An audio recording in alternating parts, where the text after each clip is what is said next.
shows we waiting for FinTree. How do I start?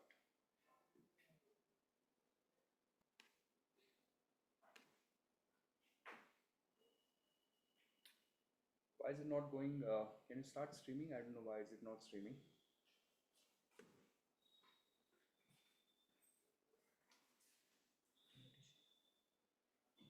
It's live running. Okay. All right. Hi there. Good morning, good afternoon, good evening to all of you.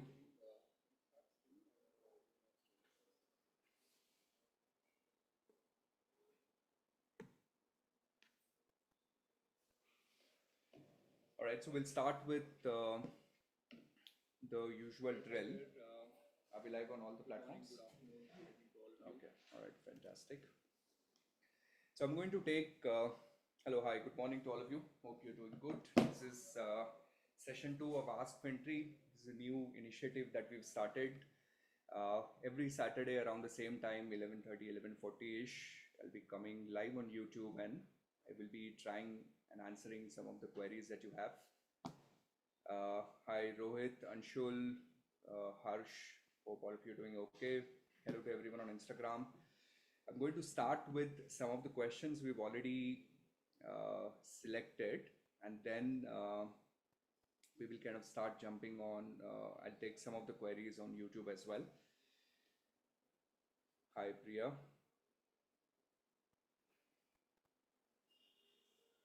Good to see you here, Vivasman. All right, okay. Here's question number 1. It's coming from Atul. It's a relatively big question. Atul says, I'm currently intending to attend FRM level 1 in November, and I'm through with 80% of your videos. I'm also full-time MBA finance, hence these concepts are not new, so I'm okay with 70-80% concepts. All right, where is the question? काफी बड़ा कहानी लिखा है. Mock exam remains which are targeting in next 2 months, 3 hours each. I also intend to attempt CFA level 1 in November, given the course has overlap, and I want to attempt level 2 in May with FRM part 2. Okay. So what Atul is saying is he wants to write CFA level 1 and FRM part 1 in November, and then CFA level 2 and FRM part 2 in May next year. Do you think this plan might work? All right, see, so I think I get this. I'm going to broaden out this question a little bit. The first question is, should I do FRM with, okay, my audio is low. Let me see if I can fix it. Can you confirm if my audio is all right? I think this thing is not connected. That's why the audio is not good. But you to mic. No, this is not connecting it. Okay, give me a minute. How is the audio now? Is this good enough?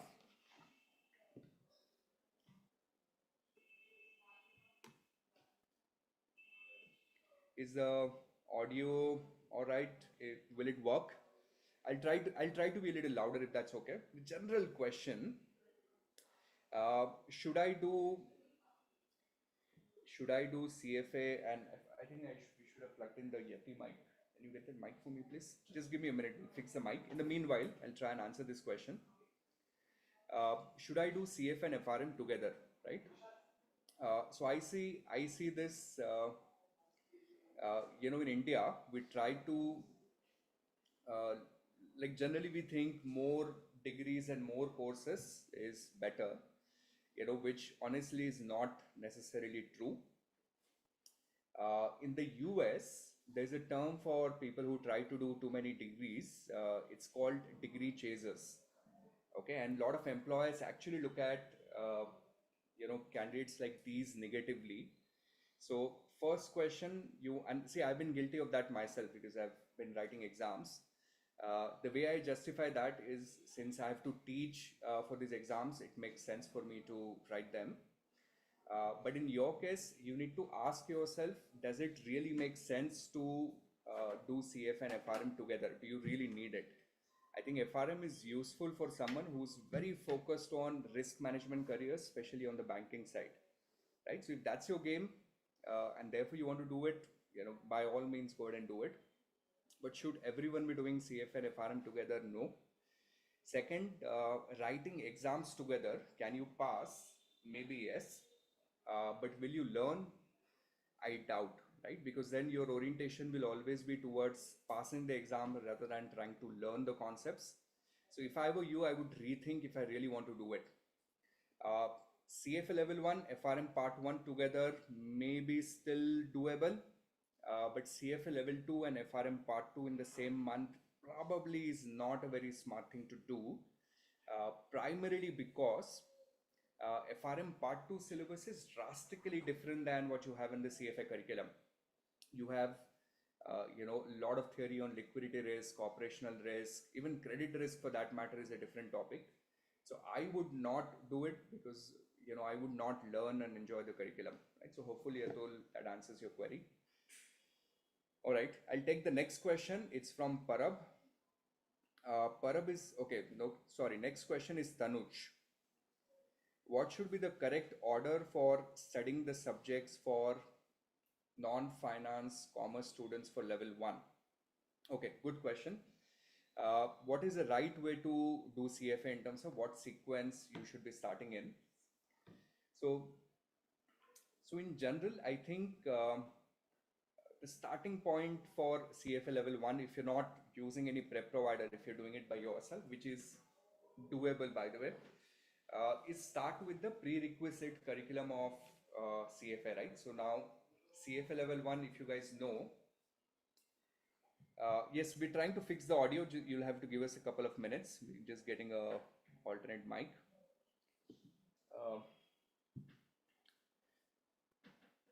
Can you check if the mic is available, please? Let me see. Give me a minute. Let me see if I can do some jugaad in the meanwhile.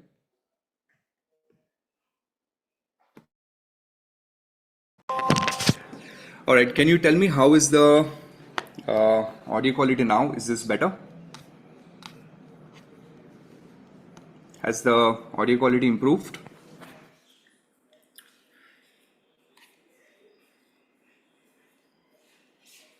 Okay. I'm going to assume that audio quality is a little bit better now than how it used to be earlier. How it was earlier? Okay, good. All right. So good starting point is start with prerequisite material, especially focus on the TVM part of it. Okay. You're going to need TVM. You're going to need TVM across the subjects. You're going to need TVM in fixed income. You're going to need TVM in in equities. You're going to need TVM in derivatives. Now, at FinTree, we have a level 0 course. It's free of cost. It covers all the essential concepts that you need to know before you start with level 1. So my recommendation to you would be start with level 0, free of cost, sign up on FinTree website directly, and then start studying for level 1.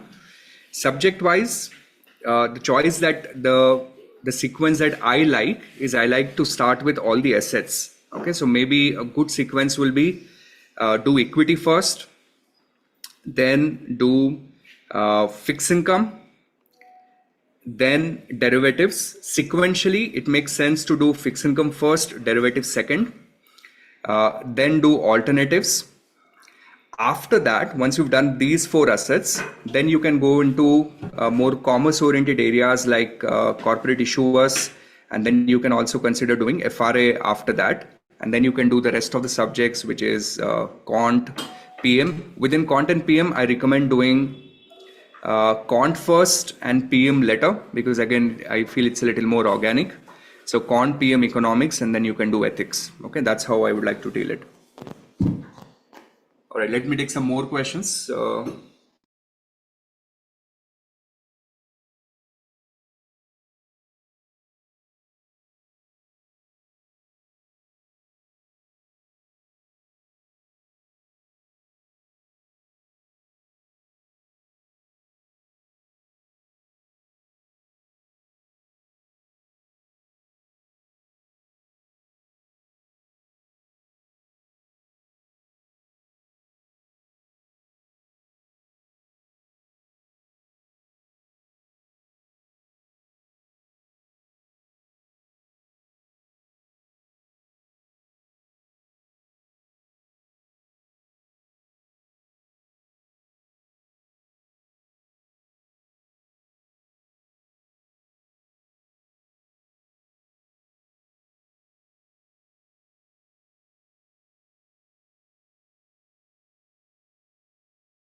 All right, I think the audio issue should be resolved now. Yeah, so I was saying, what books would you recommend for, diving deeper into? Okay, can you hear me now? Has this gotten better?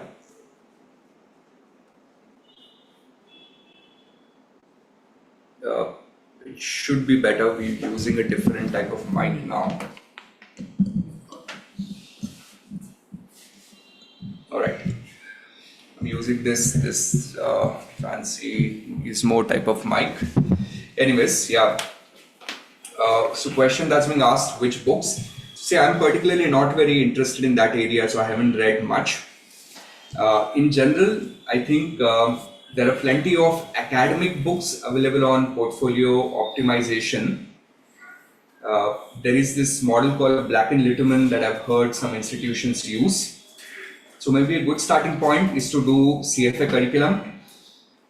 CFA Level 3 has a fantastic chapter on asset allocation. That could be a starting point. And after that, you can read, if I were you, I would read variety of research papers.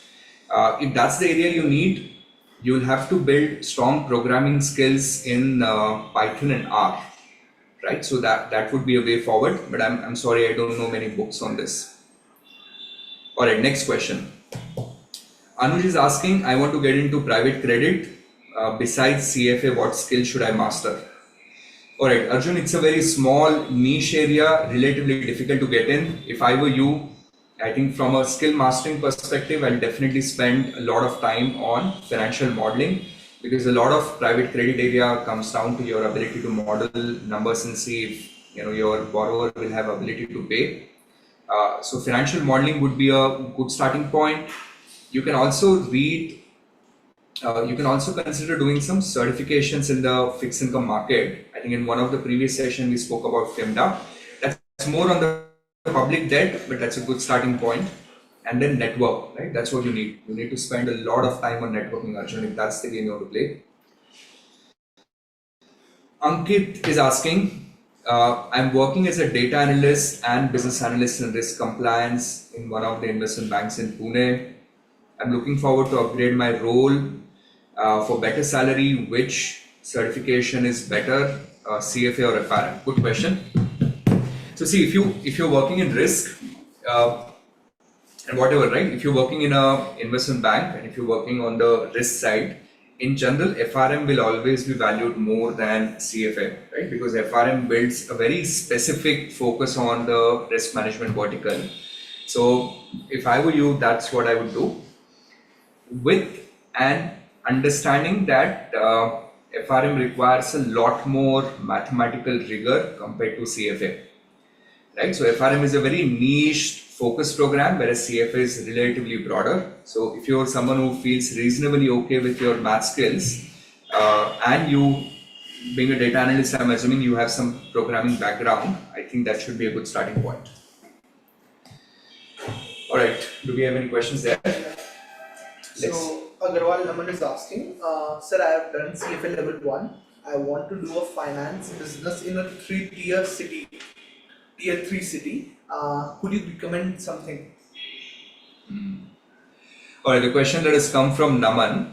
I have passed CFA level 1 and I want to start a finance business in tier 3 city.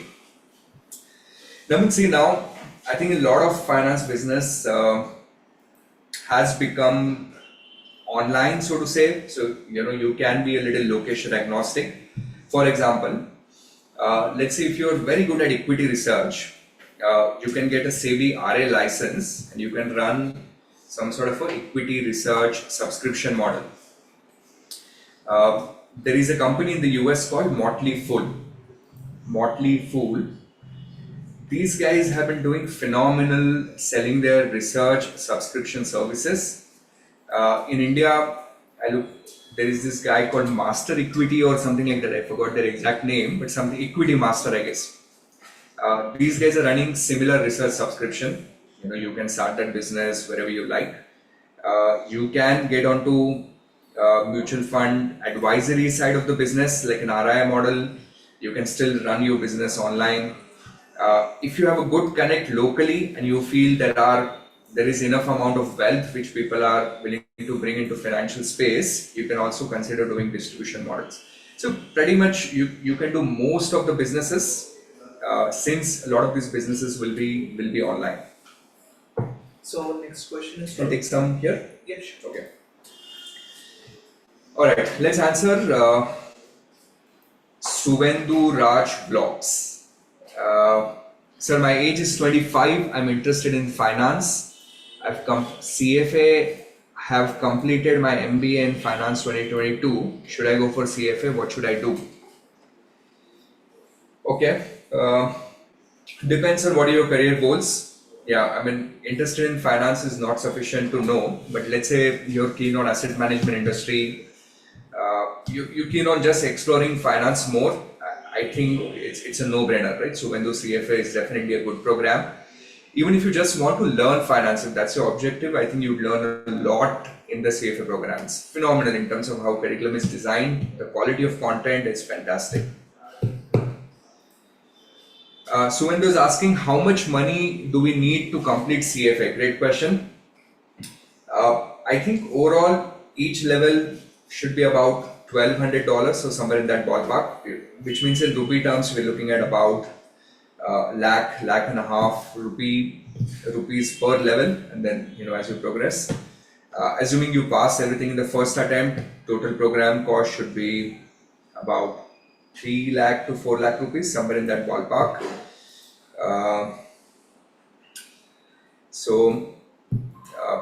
I mean, I feel like there's a fantastic, if I were to do value received divided by cost paid ratio, value to cost, I think CFA program is one of the best investment just purely from value received vis-a-vis the cost that you're paying. Alright, let's take some more. Anshul. Sir, August candidate, how to overcome overthinking. I'm facing problem when attending mocks. I forget the concepts all the time. Alright, two different issues. One is overthinking, one is forgetting, right? So overthinking, Anshul, my solution to this, at least what works for me, is you take a big task. सोचो ना आपको कोई बहुत बड़ा पहाड़ चढ़ना है, and it's going to be a multi-day summit, maybe let's say a 10-day summit. If you're at the bottom of that mountain you're trying to summit, and you look at the peak and you ask yourself how will it happen, right? It looks difficult. But if you break it down into smaller parts, right? Let's say 10 days, and within 10 days you break it down into 3 parts, and you say, hey, for next 2 hours, I'm just going to have the best walk or hike of my life. Just keep on doing one step at a time. It generally works out well. At least that's the approach I follow. Every time there is some big task, and I have doubts on whether I'll be able to finish or not, I will just take one small step at a time, right? Just focus on the current step and then keep on building from there. Regarding the memorization problem, not being able to recall, use the crash course. I don't know you're at level 1 or level 2, but both the levels we have fantastic crash course, extremely comprehensive. Use crash course, use juice notes, keep on revising. जितना ज़्यादा revise करोगे ना, आप automatically याद होना शुरू हो जाएगा. The more you revise, you realize easier it is for you to recall on the exam. So practice a lot of questions, keep on revising. You're there 10-15 days to the exams. Alright, you want to take one there? Yeah. So this question is from Chap. He's asking, good morning. Is it very late to start CFA at the age of 50? Okay. Alright, Champ is asking, is it very late to start CFA at the age of 50? Depending on, I mean, it's contextual, right? If you're thinking that I will try to get an entry-level job in finance and try to build my career from there, I think it is a little late. I think it would be tough for you to find an entry-level job at that age, just because in my experience, employers are generally reluctant to hire, after a certain age, if you're a fresher in that field. But if your objective is that I have some domain knowledge, because I'm sure you've worked for a few years now, so I have some domain knowledge, and then I learn finance, and then I exploit the combination of two, right? That would be a very smart thing to do. For example, let's assume you come from, I'm just making up, right? Let's assume you come from chemical background, right? So you understand chemicals really well. And you worked in the chemical industry for a few years. You combine CFA. Now you bring a lot of value to the employer, because then you help employers understand how to evaluate chemical stocks. So, so this is how you can leverage on your current experience and what you want to do in the future. One more question is, what do you think about the surge in the number of registration of CFA in India? Yeah, okay, now next question has come on. What do I think of surge in terms of the number of registration in India? I think now in terms of new registration, I don't know if you know this, but India has become the biggest market for CFA Institute. Will that, I get this question asked a lot, will that reduce value? Will CFA candidates struggle to find jobs in the future? Like this question comes. So, right, so the way to think about this is it's a demand and supply problem. Let's think on the supply side carefully. Last time I checked with someone from CFA Institute, I got to know, this is about 2-3 months back, that there are only 4,500 CFA charter holders in the country today. Sif 4,500, right? Just 4,500. Now think about how many chartered accountants we have in the country. Easily 3 lakhs, 4 lakhs, 300,000, 400,000. And think of how many MBA finance we have in the country, right? Definitely much more. So even though the incremental supply is increasing, if I take a big picture, I still think we are still 20-30 years away from entering into an oversupplied market, especially if the demand doesn't increase. Now on the demand side, what my understanding is, what CFA Institute is trying to do, and I could be wrong, but this is my general understanding. Traditionally, CFA program had a very heavy orientation on the asset management business, right? Well, mutual fund and equity research and stuff like that. However, now CFA program has started focusing a lot on corporates, which means at some stage, I wouldn't be surprised if CFA chart holders are working in treasury teams of corporates, maybe even CFO for that matter, right? So on one side, your demand of the areas will increase. That's a natural progression for the course. On the other side, supply is increasing, but not at the same rate at which the demand will increase. I don't think it's going to be a big issue, at least for a few years. All right, we'll take some questions here. Khushbu is asking, will you put any revision videos for level 3? No, Khushbu, not for this season. Honestly, my recording calendar has been insane. It's putting a lot of pressure on my vocal cords. Right? So I don't have bandwidth, at least for next 2-3 months, to record revision content for level 3. I aspire to do it.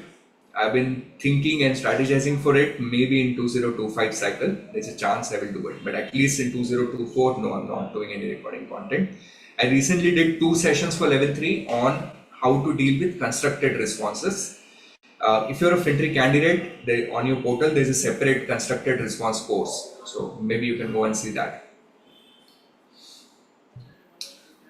All right, let's take some more questions. SSAH1L is asking how to get into hedge funds while working from India. I don't know anyone who is working in India applied to hedge funds in the US. See, more than 70 to 80% of the hedge funds globally are in the US, right? So hedge fund is a very, we call them global, but it's a very US focused industry in the traditional sense. Like in India also we have AIFs, but very few. AIFs in that domain. So if you want to get into hedge fund, I think a good starting point is to look for a US business school or masters, and that too in the premium leagues, Ivy leagues. Just go on the internet, search for this thing called Barron's Guide, BARRON. These people publish guides that gives you insight on how to interview and how to prepare for a particular industry. right? See if you can get access to their hedge fund guide. That will give you a lot of information. All right, let's take a few more. Paresh, hi Paresh, man, it's been years. Always great to see you. Being 8 years now away from formal type of studies and really struggling to get back to study. Any tips for level 1 preparation? Start slow, Paresh. Give yourself 2 to 3 months to kind of slowly build that momentum for yourself. So if let's assume you planned that you would need maybe 9 months to prepare for level 1, give yourself 3 months extra. Okay. In the first 3 months, just focus on building a schedule and discipline. You need nothing else. You don't need to do crazy stuff, right? So uh, I'm assuming you're the same Paresh who was in my Mumbai class in the past, or even if not, I think a smart thing to do, Paresh, is fix up a time, right? Preferably morning, maybe 5 to 8 in the morning, 6 to 9, and then first 3 months just focus on consistently starting your days early and sitting on your study desk for 3 hours. And then once you sit there, even if you feel like I don't feel like reading, I don't want to read CFA, I want to read something else, that's okay. uh, I want to watch YouTube, that's okay. But just focus on building a schedule for 3 months, and once you do that, then automatically things will become easier. Okay. Yes. So one question is from Rukaya. She's asking that my question is would like to know sir's journey of being an entrepreneur, trainer, advisor, and etc. Yeah, Mira, someone wants to know my journey. I generally don't like talking about myself. It makes me very uncomfortable. I've been doing a lot of different things. I feel like I'm some sort of a dabbler. I like to experiment in a few things. Uh, Teaching happened to be one of the experiment that I never thought I will do. It just happened by chance, and I liked it, and I just kept on doing it. So my journey is I've been like an all and out teacher. I do a little bit of consulting things on the side. Uh, FinTree actually started out as an investment bank, right? And then eventually I started teaching over the weekends because I thought it would be fun plus some extra cash to kind of survive in those days, and that's how it just kept on expanding. One more question is from Purnima, sorry. How to find internship in finance field as CFA level 1 candidate? I have not cleared it yet, given my attempt is in August. Right, Purnima is asking, my attempt is in August. How do I find internships in finance? So if your Purnima, if your attempt is,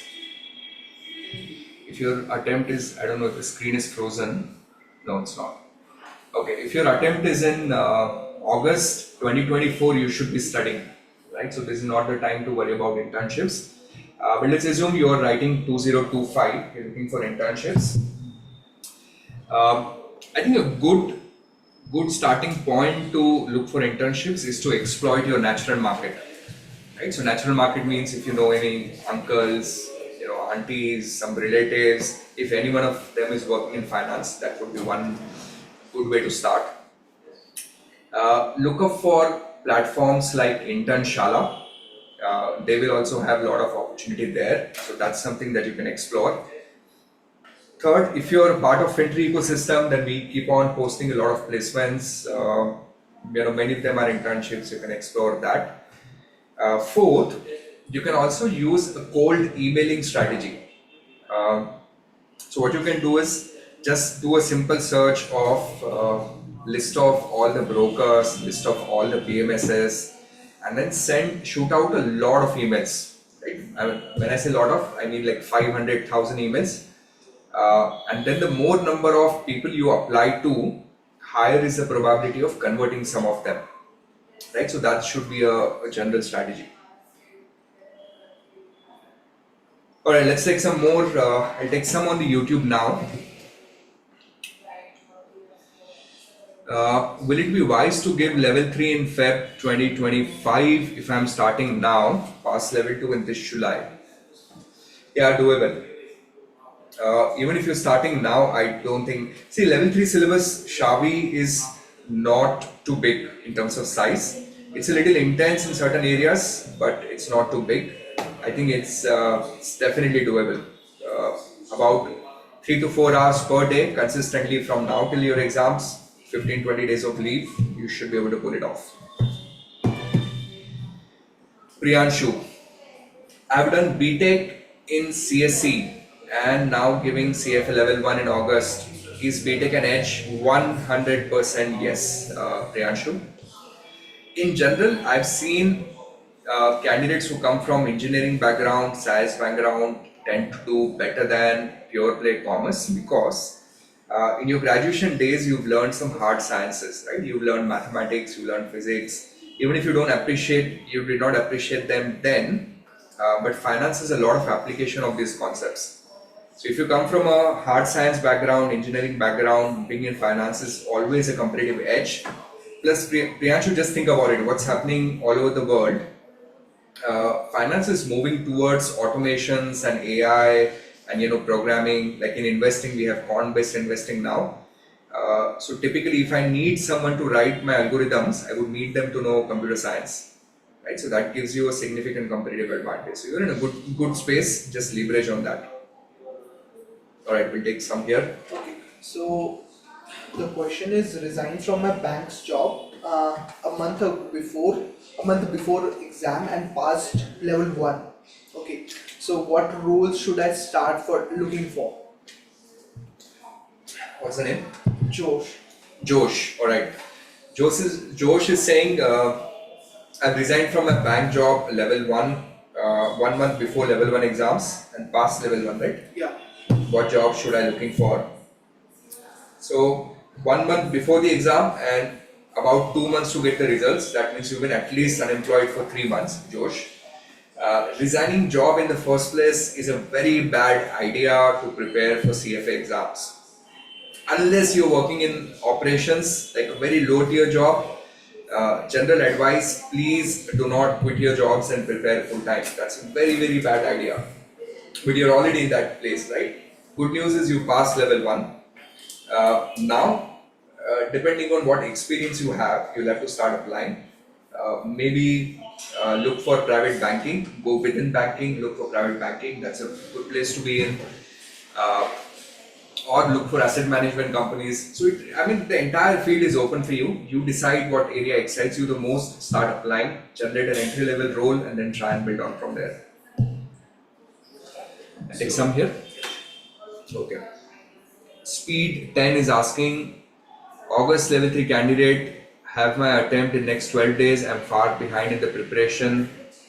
Will complete the syllabus for the first time in 3-4 days. How should I go about the situation? No deferral. Okay. Wow.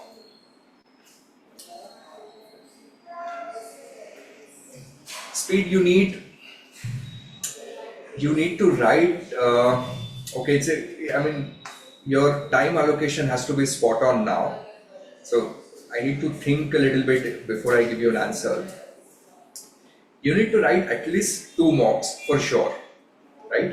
And these mocks you need to write because otherwise you'll not get a feel of how to do the constructed responses. So write 2 mocks, evaluate yourself against standard answers. If you have access to FinTree course, do look at that constructed response course. It's a 10-hour investment, it's worth it.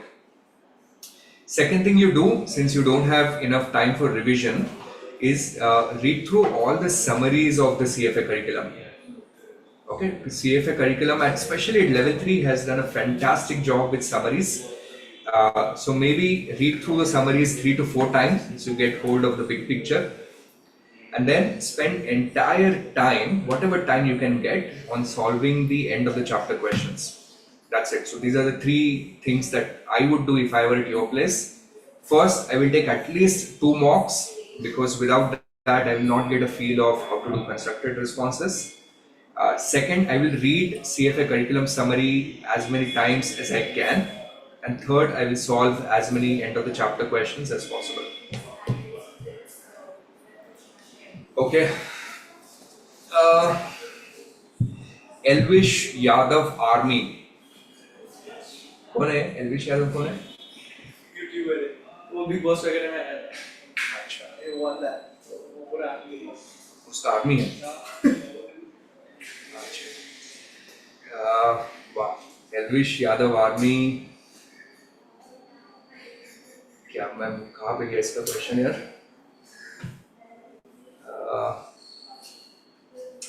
Sir, I have completed my graduation. Can I prepare for level 1? Of course you can. You are eligible. If finance excites you, CFA is definitely worth considering. Okay. Yeah. So one question is, hello, I intended to work in FP&A before I transition into data analytics, business intelligence analysis. Do I need CFA? No. The question that's being asked, I work in FP&A, financial planning and accounting, and I want to move to data intelligence and Business analysis, business intelligence. Do I need CFA? Absolutely not. I think just learn those tools, Tableau, Power BI. Maybe a good course for you to look at is CMA, the US CMA.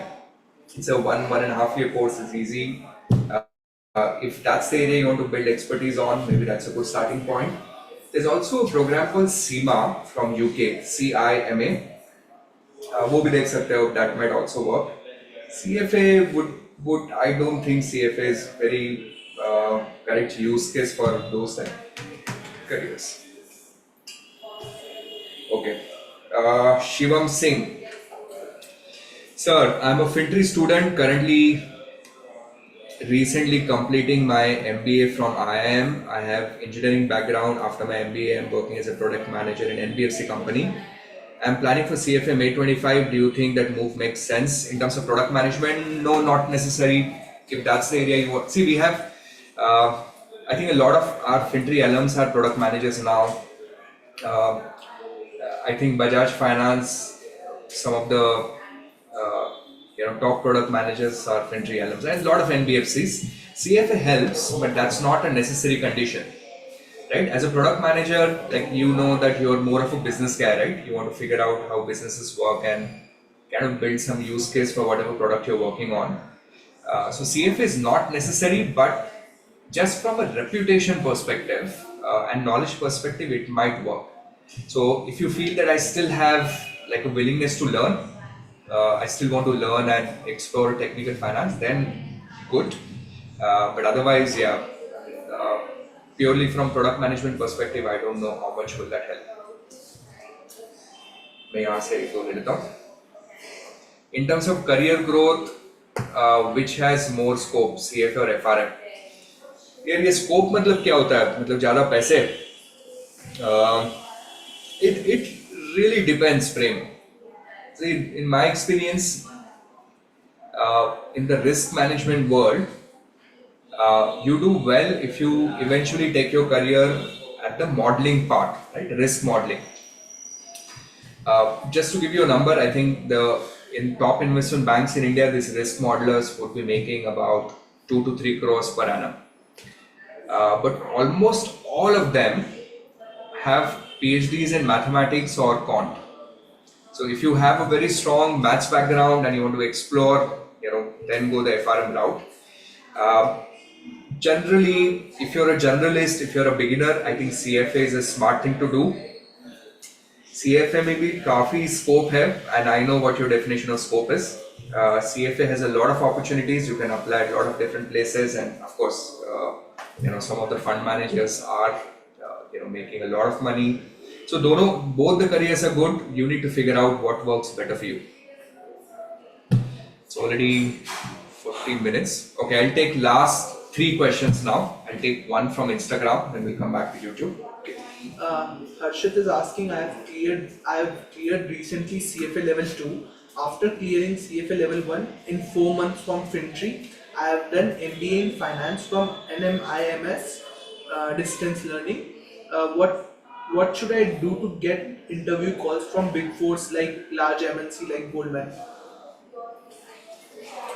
Okay, there's someone who's Ankit, right? Harshit. Harshit is saying I've cleared level 2 and I've also done distance learning MBA. So सबसे पहले तो ये जो distance learning MBA ये मत करो यार. In general, I'm not a big fan of this distance learning MBA. क्या मतलब what's I don't know what objective it serves, right? If you just wanted to read books, just read the books. I mean, just get the material yourself. Certification, I wonder how much it's valued. In fact, if I see someone's profile and I see distance learning MBA, in my head, I downgrade that profile a little bit. So in general, I don't like those type of MBAs. That's my general view, and it's a personal view. But you want to get into Big Four firms, you said. Big Four we generally use in the context of auditing firms. KPMG, Deloitte, EY, PwC. So if that's the goal, or you want to get into investment banking, just start applying. You're a fresher, dude, so apply to as many places. Just pick up a few domains. See, all the freshers, right? ये ऐसे fix. Don't say that I will work only in this domain, because then it becomes very difficult to find jobs. So have a negative filter. Depending on, let's say you would say I would not do operations, I will not do retail banking. बाकी सब मैं option explore करूंगा. Just start applying, get on Naukri, get on Monster, use networking. Opportunities है आज के rate में. It's not as difficult to find your entry level jobs as what it used to be a few years ago. Apply aggressively, you should find something. And if you don't, start with internships. Saurav is asking. Last question there. Okay. Does CFA get you in high level trading? Does CFA get you in high level trading? I don't know if it does. I mean, yeah, I know some people who have. We have a few students who are institutional traders for some of the hedge funds. So yes, it helps, but it's not necessarily the most desired career for a lot of people, or at least long-term sustainable career. But yeah, if you move out of India, work with some of these hedge funds. Singapore has some good center, London. Then maybe some of this institutional trading really makes sense. But yeah, CFA helps if that's your answer. All right. Two last questions I'm picking up on YouTube. Please put all your questions now so I can select which ones to answer. And by the way, you can keep on posting questions later on in the comment section, so we can pick them up for the next session. I'll be coming back again on next Saturday. Atisha is asking, how to get into investment banking? I'm level 3 candidate, 3 years of work experience. Do I need to do an MBA? Atisha, so 3 years of experience, you're already making some reasonable amount of money. You're already a level 3 candidate. And you're clearly not in investment banking now. वहाँ से आपको switch करना है. One of the two approaches you can follow. One, make a list of all the investment banks in the country, especially the boutique investment banks. Boutique means like a 20, 30, 40 people team, even 5 people team. Spend a lot of time on the internet searching for them. Connect to the principals of these firms, the owners or the founders, on LinkedIn, Twitter, wherever you can find them, and do a very large based out application, right? Apply to as many people as you can and hope that some of them give you a call and you convert. If that does not work and your ambition is that I want to work only with top tier IBs, MBA will definitely help. But if you go to MBA for a mediocre college, let's say like a tier 2, tier 3 college, then it's a waste of 2 years and waste of money. Right? So MBA works only if you're going to top places. Otherwise, MBA has no use whatsoever. So just keep that in mind. I'm generally pro MBA if you're going to top tier schools, but if you're going to any of the mediocre school, it's pure waste of time. All right, last question for the day. Shavi is asking, can I join level 3 classes for Feb 25 now? Will all the topics be covered in the live session? Yes. Feb 25 new batch starts on 11th of August. And yes, this season I'm planning to record. I'm planning to do one session per learning module. So I'm doing roughly about 22 sessions for the current level 3 batch. I will be covering, Shabi, only the core syllabus. Now you know for 2025 you have a specialized pathway and the core. So I'll be covering only the core syllabus on my Saturday classes, and the specialized pathway will be recording videos. For Feb 2025, we are committing only to portfolio management pathway. We are not doing the other two pathways. Though we'll start recording earlier, but we are not making that commitment yet. For August 25, of course, all the three pathways will be available on FinTree portal. But my live sessions will cover only the core part, not the pathway part. So hopefully that helps you take a decision. All right, done. Guys, thank you very much. I appreciate you coming in. As I said, just whatever questions I could not answer, if you can just drop them on the comments section, so I'll take them first when I do next week's session. Upload it on Google Form. It's easier. I just pick it up from here. All right. So thank you very much. Appreciate you coming in today. I'll see you next Saturday, same time.